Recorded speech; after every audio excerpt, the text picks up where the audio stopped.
Hello and a very good morning. You're watching the Breakfast News on Rajya television with me, Frank Pereira. First up this morning, let's take a look at the headlines. Opposition continues protests over the land bill. Sonia and Manmohan Singh to take part in party's march to president. Wholesale price index continues to show disinflationary trend, falls to all-time low level of minus 2.06% in February. A day after Chief Minister Arvind Kejriwal's return to Delhi, peace overtures in Aam Aadmi Party. Senior leaders Yogendra Yadav, Prashant Bhushan seek meeting with him. And no Palestinian state if re-elected, says Prime Minister Benjamin Netanyahu as voters begin to cast their ballots in the Israel general election.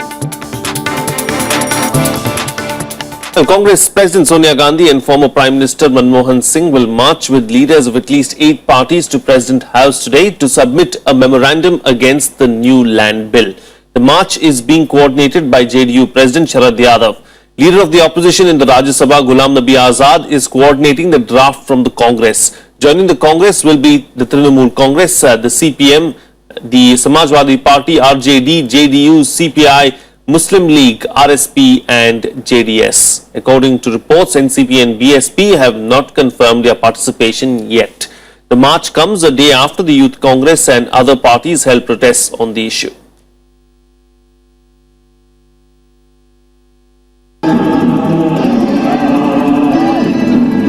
Over the weekend, it was Bihar. On Monday, the national capital faced the anti-land bill protest onslaught. Thousands of Youth Congress workers led by senior party leaders marched from Rajghat to Jantar Mantar against what they term is an anti-farmer bill. Leaders expressed outright rejection of the government's amendments. ये मार्च संसद के अंदर और संसद के बाहर ये संघर्ष जारी रहेगी और हम इन संशोधनों के खिलाफ हम लड़ते रहेंगे। जिस कानून के अंदर किसान को अपना हक नहीं है कि अपनी जमीन के बारे में फैसला कर सके, अरे एक मामूली पेन अगर मैं आपकी जेब से लेता हूं, उसके लिए मैं आपसे पूछता हूं, पेन लेने के लिए मैं आपसे पूछता हूं, तो किसान जो उसकी माँ है जमीन, उसको आप किसी भी कोठरी में भेजना चाहते हैं? ये किसानों के हित में है। किसान देश के साथ जुड़ा है, देश के अर्थतंत्र का सवाल है, तो ये मुहिम किसानों के हित में तो है ही, उसके साथ साथ राष्ट्र के हित में। जो संशोधन लाया है मोदी सरकार ने, हम उसके पक्ष में नहीं हैं। ये किसान विरोधी संशोधन है और किसानों की जो एक उनका मौलिक अधिकार है, उससे उनको वंचित करने का प्रयास किया जा रहा है। On Sunday night, an over 100-kilometer two-day foot march against the bill reached Rajghat from Bhatta Parsol. Youth Congress leaders and various farmer organizations participated in the protest, stepping up pressure on the government. Congress, NCP, TMC and SP have already made their stand clear by voting against the bill in the Lok Sabha. The bill got through there because of the NDA's majority. But the Rajya Sabha will be a far bigger challenge for the government. The BJP on its part has lashed out at the opposition, rejecting the anti-farmer tag given to the land bill.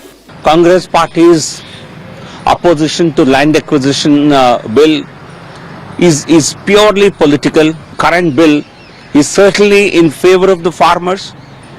It will benefit the farmers, the poor and the country as a whole. While opposing bills like this, the Congress Party actually seems to be anti-development, anti-progress, and by trying to call this bill anti-farmer, Congress is not going to gain anything. It's actually stalling country's economic growth. सत्ता से बाहर होंगे तो कुछ ना कुछ तो करेंगे ना। Under the rules, the land acquisition bill has to be cleared by both houses by the 5th of April, failing which it will have to be repromulgated to exist, which in effect means the government has only till March 20th to get the bill through the Rajya Sabha, the last date before it goes on a month-long break. Given the opposition, it's a huge ask. Bureau Report, Rajya Sabha Television. Well, opposition members have sought an extension of the tenure of the select committee set up to examine 2 bills to replace ordinances on coal block allocation and mines. The members cited time constraint and said that the issue needed wider deliberations. The demand for extension has, however, been rejected by the government, and the select committees are expected to submit their reports by March 18th. Here's more. Raising the issue of extension of the tenure of the select panel, Congress leader Digvijay Singh said committees would not be able to complete their report on coal mine special provisions bill as the issue required deeper understanding and discussion. Singh also alleged that while drafting the ordinance, the government did not take into account the views of the states and various ministries. Sir, it is impossible to deal with the whole issue within 5 working days. CPI leader D. Rajya demanded an extension of the select panel examining the Mines and Minerals Development and Regulation Amendment Bill 2015. It is extremely difficult to complete the work, and that is what we are saying. However, the Minister of State for Parliamentary Affairs Mukhtar Abbas Naqvi asserted that tenure of the two committees was decided upon when they were set up and nothing could be done now. Just 1 minute. जिस वक्त select committee का बनाई गई, जिस वक्त select committee बनी, उस समय सभी पार्टियों के माननीय सदस्य उसमें सदस्य हुए और उस समय 18 तारीख तक select committee अपनी रिपोर्ट देगी, ये बात चेयर की तरफ से अनाउंस की गई और जिसे सबने स्वीकार किया. Two key bills aimed at reforming the coal and mine sectors were referred to separate panels after the government buckled under pressure from a united opposition. The select committee set up by the Rajya Sabha on March 11th were asked to submit their reports by March 18th, 2 days before Parliament goes for a month-long recess in the budget session. Kriti Mishra's report for Rajya Sabha TV. Well, members from various parties voiced concerns over several issues and gave suggestions for improvement in the railways during a discussion on the rail budget.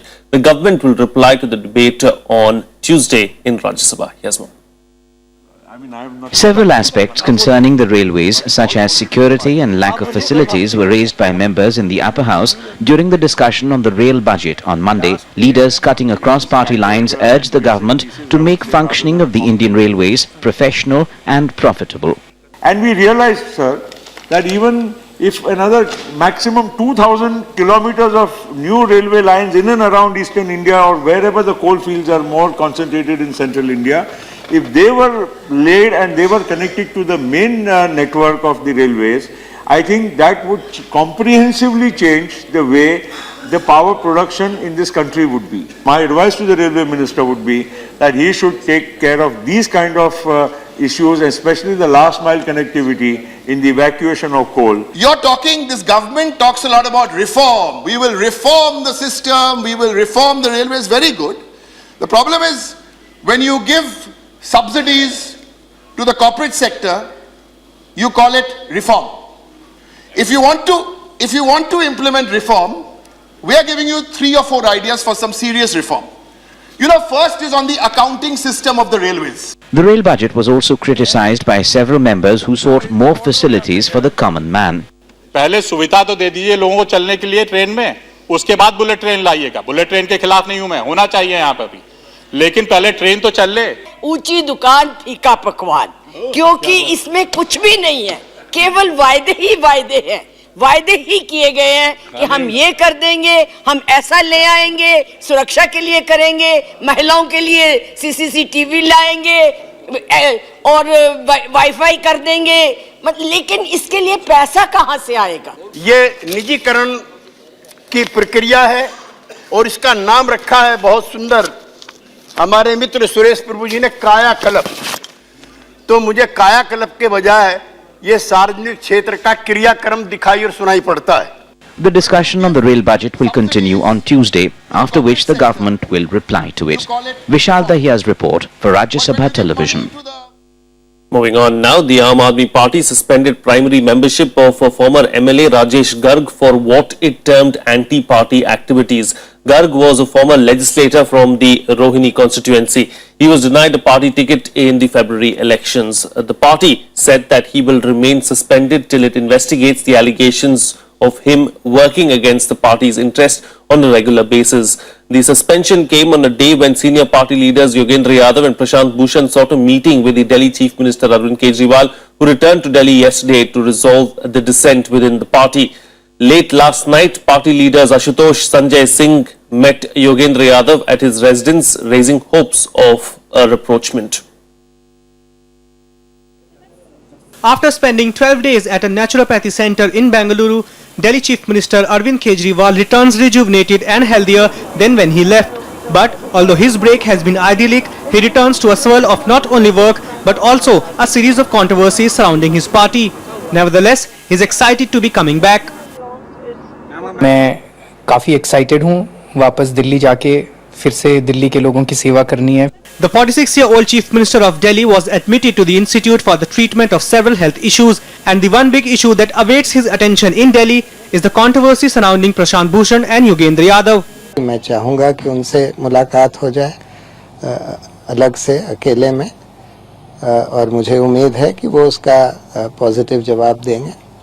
सबकी कोशिश यही है कि party मजबूत हो, आपस में जो द्वंद्व हैं वो खत्म हो. The rift within the party has only widened in the time that Kejriwal has been away. Former MLA Rajesh Garg has been suspended for anti-party activities following the audio sting that accused Arvind Kejriwal of trying to poach 6 Congress MLAs to form the government.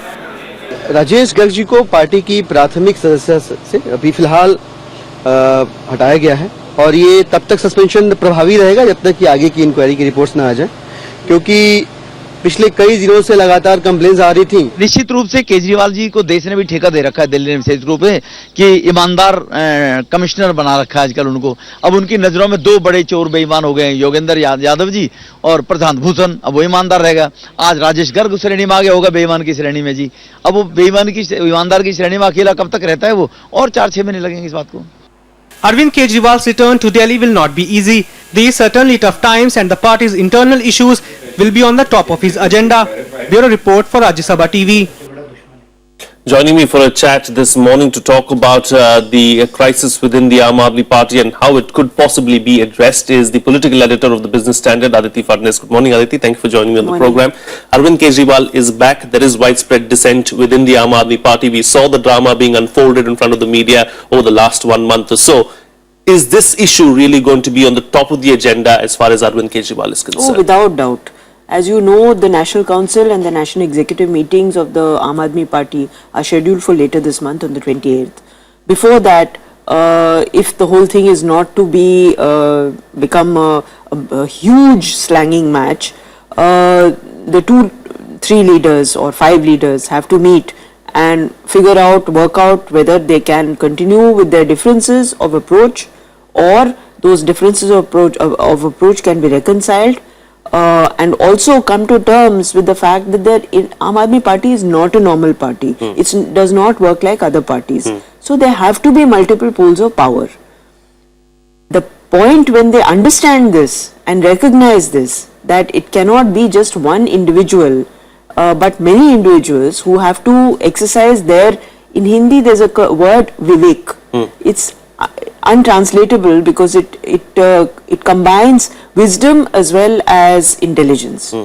I think that is what is needed in the Aam Aadmi Party at this point. You know, Prashant Bhushan and Yogendra Yadav have both asked for a meeting with Arvind Kejriwal in private so that they can try and probably discuss these issues and sort them out.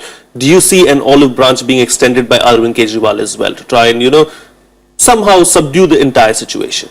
It's hard to say at this point.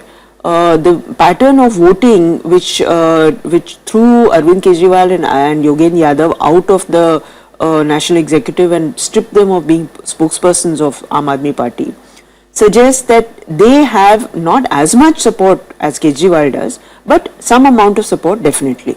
So they are not pushovers. And this is what the fight is all about. Yes. To be recognized as an equivalent leader, if not an equal leader, to Arvind Kejriwal. And that is the space that Arvind Kejriwal is not ready to yield. So unless he addresses this very personal issue, which is being touted and being masked as some kind of political difference of opinion, of course that is there as well.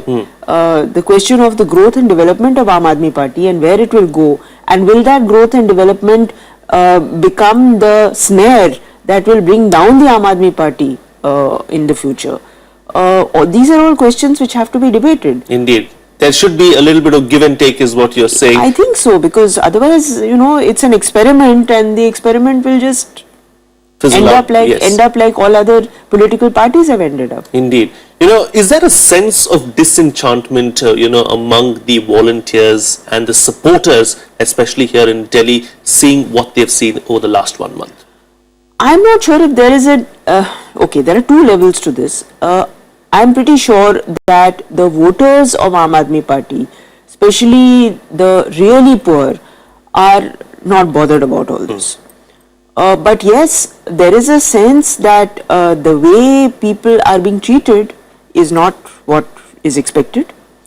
Also that there has to be some understanding of the future.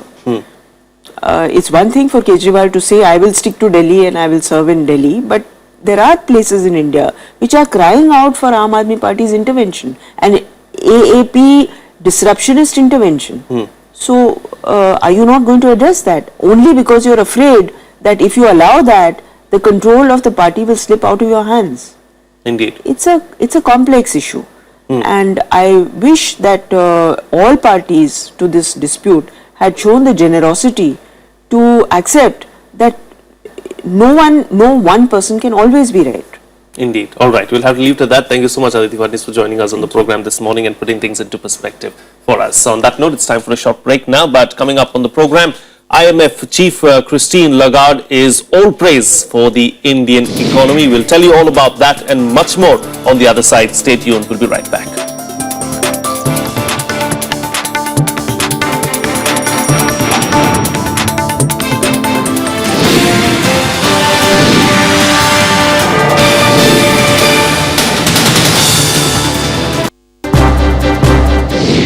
Hello and a very warm welcome to a brand new edition of To The Point, the anti-hijacking bill now.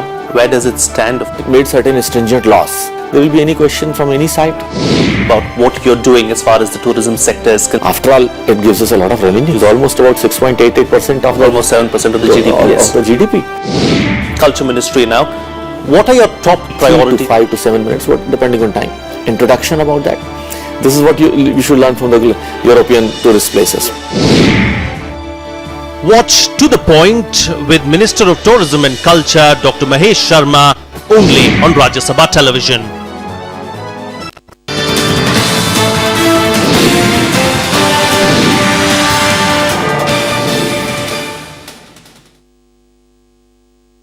Welcome back. You're watching Rajya Sabha television. Let's now get you a roundup of all the significant events that have taken place across the nation in our segment Nationwide. Former CBI Director Ranjit Sinha told the Supreme Court that he met people accused in the 2G and coal case accused at his official residence to Janpat. It was the first time that Sinha admitted to the meetings in an open court after demitting office on the 3rd of December last year. The swine flu toll climbed to 1,731 on Monday. The number of people affected crossed the 30,000 mark, surpassing earlier levels reached in 2009.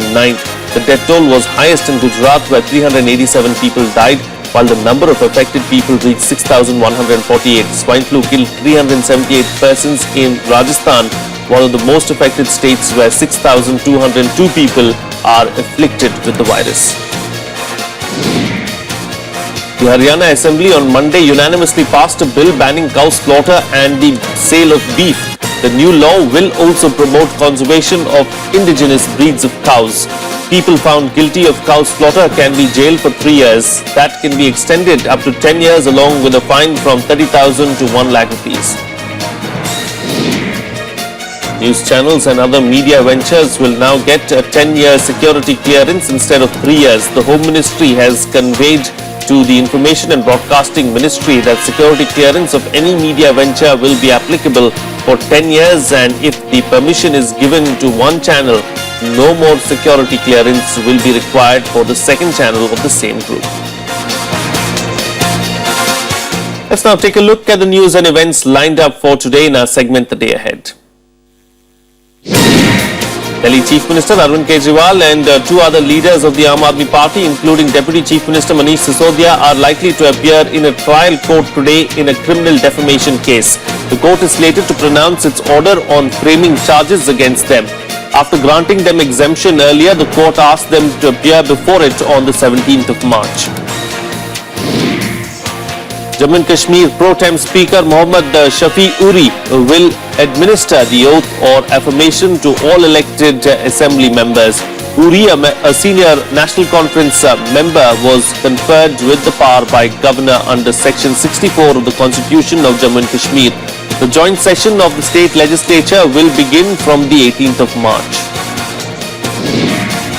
The Supreme Court will hear petitions challenging validity of the National Judicial Appointments Commission Act. The Apex Court had restrained all high courts from entertaining any plea against the two laws meant to replace the 2-decade-old collegium system of judges appointing judges. The government has contended that petitions challenging the validity of these laws are premature. The notification for nominations for the by-elections in Uttar Pradesh, Maharashtra, Punjab and Uttarakhand will be issued today.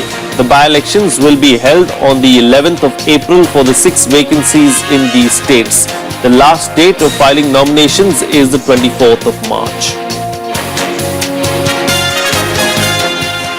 Moving on now, the wholesale price index continued to show a disinflationary trend, ebbing to an all-time low level of minus 2.06% in February as compared to minus 0.39% in January. The steeper than expected fall in the figures for February, the fourth consecutive monthly decline, is largely on account of a fall in the fuel prices and decline in manufactured products inflation in the face of weak consumer demand. While fuel and power prices fell 14.72%, food prices rose 7.74%. The WPI figures are contrary to the trend witnessed in consumer price inflation, which rose to 5.37% in February compared to 5.11% in the month of January. The RBI primarily focuses on consumer price index for monetary policy formulation. Well, Prime Minister Narendra Modi has pitched for greater representation of Indians in top leadership positions at the IMF. This came at his meeting with IMF chief Christine Lagarde yesterday. Lagarde complimented the government on the focused way in which it has been working to revive the economy, even as the Prime Minister emphasized that reforms were restricted to legislation alone, but that implementation and direction were equally important. Here's what the IMF chief said about India's reforms. Echoing the view of the Economic Survey, the International Monetary Fund finds the Indian economy a bright spot in a cloudy global economy. IMF Managing Director Christine Lagarde met Prime Minister Narendra Modi and Finance Minister Arun Jaitley, who endorsed the government's budget. We discussed a lot of issues having to do with the economy of India. I was able to confirm my impression that India is the bright spot of the global economy, that there is what I call a seize the moment time for the Indian economy. There is clearly renewed confidence from the rest of the world, which is looking at India with envy for some, because it is of all the large economies the one that is growing the fastest, and we forecast that growth to be solid and to continue going forward. While expressing fears that the monetary policy in the world's leading economies was out of step and could cause excessive volatility in international financial markets, Lagarde said she was impressed by policymakers who abide by fiscal principles. There is a degree of fiscal consolidation, which is good. I was very impressed by the fact that the state authorities, most of them at least, also abide by the fiscal principles and discipline. But I think that it should be anchored in the medium term in order to give the macroeconomic stability framework to the country, in order to continue to encourage investors and for India to remain this bright spot of the global economy. The IMF head also asked India to open up its labour market to women, boost financial inclusion and invest even more in infrastructure. She also mentioned that not only is female participation in the labour force relatively low, but is declining since 2005. I was able to also discuss the empowerment of women and the fact that women can be a huge contributor to the Indian economy. In its latest forecast last week, The IMF said it expected Asia's third largest economy to grow by 7.5% in the 2015-16 fiscal. She also warned that emerging markets could face a triple hit of a stronger US dollar, higher global interest rates and more volatile capital flows. Bureau Report, Rajya TV. Well, a two-day India-US conference on peace and prosperity is underway in Delhi. Speaking at the event, Foreign Secretary Subramaniam Jaishankar called for greater collaboration between the two nations on regional and global security issues. Jaishankar said the slew of agreements signed during President Barack Obama's visit had facilitated new defense possibilities, but there were also concerns by India about the projects not involving sufficient transfer of technology. Jaishankar also noted that the nuclear deal signed between India and the US would have a large impact on the United Nations Climate Change Conference slated to be held in Paris in December later this year. The DTTI has opened up new possibilities because it is clearly sending a signal today that American defense industry is willing to share technology, to co-produce, co-develop in India. And again, we are in the early stages of exploring those possibilities. There's a lot of work ahead of us.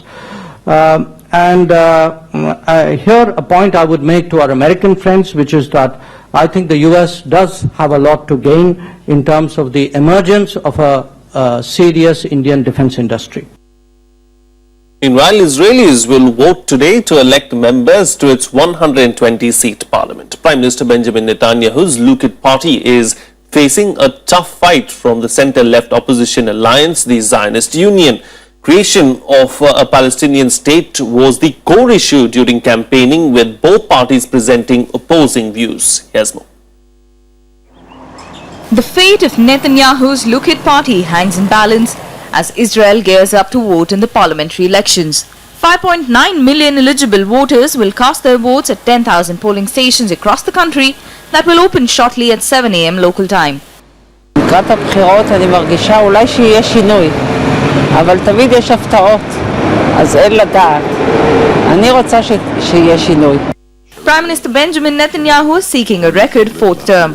In an attempt to shore up support, Netanyahu said he will not allow the creation of a Palestinian state if he is re-elected to power. But the centre-left alliance has promised to repair ties with Palestinians and the international community. אני חושב שכל מי שהולך להקים היום מדינה פלסטינית, כל מי שהולך לפנות שטח היום פשוט נותן שטח התקפה לאסלאם הקיצוני נגד מדינת ישראל. זו המציאות האמיתית שנוצרה כאן בשנים האחרונות. מי שלא מבין את זה פשוט טומן את ראשו בחול. השמאל עושה את זה, הוא טומן את ראשו בחול פעם אחר פעם. הציבור באמת מתוסכל. הציבור רוצה שינוי. הציבור מבקש שינוי. והציבור מייחל לתקווה והוא סולד, הוא מאס במצב הקיים. אני היחיד שיכול לשנות את פני המדינה. אני היחיד שיכול לקבל מנדט מן הנשיא. Netanyahu's right-wing Likud party and the center-left Zionist Union are running neck and neck. Whichever party performs best, they could need the support of new centrist party, Kaluna, in order to build a coalition. But skeptics feel the parliamentary elections may not bring about any major leadership change. Bureau Report, Rajya TV. Here's some more news from across the world in our World Wrap. Pakistani police on Monday arrested 17 suspects in connection with the Taliban's suicide attacks on two churches in Lahore. Police registered 2 FIRs against the terrorists and those responsible for burning the 2 suspects who were detained after the blasts. The incidents left 15 people dead and over 80 wounded. The UN confirmed 24 deaths and 3,300 missing after Cyclone Pam hit the Pacific nations early on Saturday. It said 37 evacuation centers were set up, but communication with outer islands was still down. Meanwhile, President Baldwin Lonsdale once again renewed call for international aid. Russian President Vladimir Putin on Monday ended an 11-day public absence with his appearance in St. Petersburg. Putin met President of Kyrgyzstan Atanbayeva at a Tsarist-era palace in his first appearance since March 5th. Atanbayeva referred to the rumors about Putin's condition, saying the Russian leader was in good shape. Well, let's now bring you up to date with sports news from across sporting arenas around the world. Here's our sports beat. Paul Van Ast took charge as the new coach of the Indian men's hockey team on Monday. The national team underwent its first practice session under the Dutchman at the Major Dhyan Chand National Stadium. Paul, who replaces Terry Walsh, will hold the contract till the 2018 World Cup. Indian football team will take on neighbours Nepal in the second leg of the 2018 World Cup qualifying game today. In the first leg in Guwahati, Sunil Chhetri struck twice to give India a 2-0 win in a dominating display. The win gave coach Stephen Constantine a winning start in his second stint. Andy Murray defeated Germany's Philipp Kohlschreiber in 3 sets to reach the last 16 at Indian Wells. The British world number 4 beat his opponent 6-1, 3-6, 6-1. In the women's section, world number 1 Serena Williams also advanced to the last 16 after completing a 6-2, 6-0 win over Zarina Diaz of Kazakhstan. That's it on this edition of the Breakfast News. Have a nice day.